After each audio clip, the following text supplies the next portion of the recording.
Hello everyone, and welcome to today's video where I am going to teach you how to DIY fake cakes. I've made a couple videos before, but nothing really going in depth about how to make these. So if you want to learn more, I'll teach you the supplies and how to do it. First up, you're going to need some parchment paper. You're going to need some disposable mixing cups to mix up your spackle colors. You're going to need piping tips and bags, as well as scissors to cut the bags. Of course, you're going to need some paint to dye your icing, some fake fruit, and of course, the forbidden frosting spackle. Like and subscribe if you haven't already, and let's get into making some adorable fake cakes. I have all the supplies that I use in this video linked down below so you can get them super easy if you want to do this project. The first step that I'm doing is painting my base. I'm painting on these wooden jewelry boxes. This is kind of the only thing that I've tested spackle on. I've only tested it on wooden items, so I can't speak to how well the spackle would stick to other items, but I know it sticks really well to wood. So the first thing I'm doing is painting my base layer, which is going to be my base icing, and now I'm bringing out the spackle. So this is the stuff we're putting into piping bags to make it look like icing, and this stuff straight out of the can looks like real frosting. It's so confusing to my brain every time I see it, because I know this is to fill tiny little holes in my wall, but I'm using it to make adorable little cakes.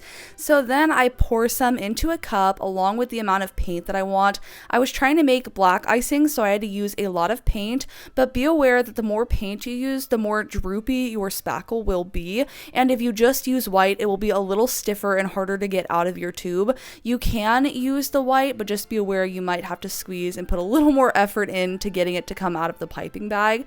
But then it was time to paint the inside of the box. I thought going with a light pink color would be really cute and a nice contrast to the black. I also added in some shine to it just for fun, and you can get really creative with these and use any color combinations that you want to. You can go wild. I've created so many different ones: pink, purple, blue, obviously all the colors of the rainbow. You can use whatever you want. This one I have a special person in mind that I'm making it for, so I wanted to give it a cozy, cute interior and a harder black exterior. And now I'm going ahead and putting in the paint spackle combination that I mixed up into a piping bag, getting ready to pipe. You can also wear gloves for this if you want. This does get to be a messy project, but now it's time for the fun part, which is piping on all of the spackle frosting. It is so much fun. It feels just like piping a real cake.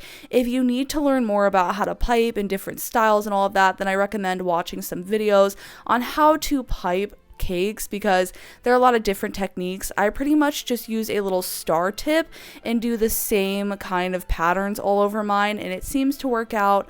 That's how I like them to look, but you can do a lot of different things with them that I don't know how to do yet, and I'm sure your cakes will look even better if you actually know the techniques behind piping. It's kind of the most important part, but also the very most important part is to just have fun with it. I'm a big believer that you cannot add too much. So of course I'm putting a red cherry right on top, and here's how my first cake turned out. I think it's so cute and beautiful. You also need parchment paper for the bottom, and this is so you can pipe kind of a border around the bottom of your cake and it won't stick to anything that you're working on. This will just peel right off the parchment when it's dry. So this is a really good technique to make sure you can pipe every single surface of your fake cake, and this one is turning out so cute. I love that I was able to get the frosting dark enough. I was worried since I was mixing black with white I would just get a super light gray, but this is kind of a vibe. Like I said, this is a very messy project, so wear gloves if you don't like a mess, but it does wash right off your hands. And here's how the first cake turned out. I think it's so beautiful, but just to show you a little bit more and hopefully you learn another thing or two, I'm gonna do another one also because they are so fun to make. And once you have out all the supplies, you're gonna want to make a couple too. Just to show you how differently these cakes can turn out, I'm going to do a completely different vibe. This one is going to be kind of a bright spring theme. I'm using this soft green as the base, and I'm just coating this entire cake. You're welcome to coat your entire layer in spackle, but I feel like that creates an uneven layer to work with. I find that kind of just making the cake just one color on painting the wood instead of covering the entire thing in spackle is the better way to go, but you can do it either way you want to. And then for the inside inside of this one, I decided to do the same light pink that I did in the other one, but I didn't add a shine on top this time. I left it matte.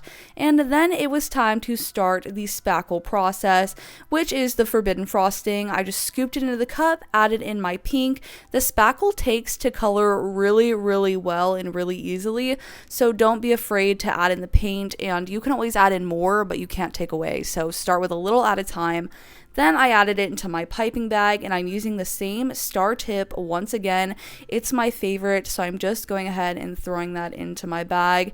And it's time to do the piping. I tried to do something a little different, and I instantly regretted it. I felt like it turned out ugly and not how I wanted it to, which is good for your learning purposes and mine. If you hate what you created, you can just scrape it right off, throw that color back in your spackle piping bag and start over. And that is a really fun thing about this project, is that you have a lot of time to correct anything that you do wrong. Do not be a perfectionist with this though, okay? It's not gonna ever be perfect unless you're super talented at piping, and maybe you are, but it's gonna not be exactly how you want it to be, but it's gonna turn out in the end, I promise. Just keep on adding and keep making more. You can always fix what you do by just adding more and more spackle. Trust me, the more you add, the better it looks. So for this one, I added in some pink frosting, and then I also wanted to mix it up and add in some different colors. And that's another thing, you can add as many colors on one cake as you want. Now I'm going around and adding in some white accents to the cake just to add in a different color. I just feel like adding in some dimension really helps to create the different effects and layers, and it made the pink pop out a lot more to have the white next to it. Then I'm adding in a piece of fake fruit, strawberry on top. I think it looks so cute. And here's how this one turned out. It's so different from the other one. But then I left these cakes overnight, and in less than 12 hours they are dry to the touch, but I would definitely wait 24 hours before I did anything crazy with them. But once they're dry, they are super dry. I've even dropped one on the floor before and it was completely fine. I still wouldn't recommend doing that, but just to let you know, they're definitely solid once they're dry. Here's how they turned out. I think they're so cute. Comment a cherry emoji if you like this one better, and comment a strawberry emoji if you like the springtime one on the right more. But these are dry to the touch. Here's how this one turned out, and here it is on the inside with the glossy pink. These make great gifts and are such a fun project. I just love having them around as decoration, and since these ones open, you can use them as jewelry boxes or whatever you want to store inside. If you enjoyed this video, please give me a like and a subscribe, and if you made these cakes, tag me on Instagram. Thanks for watching, and I'll see you in the next one. Bye!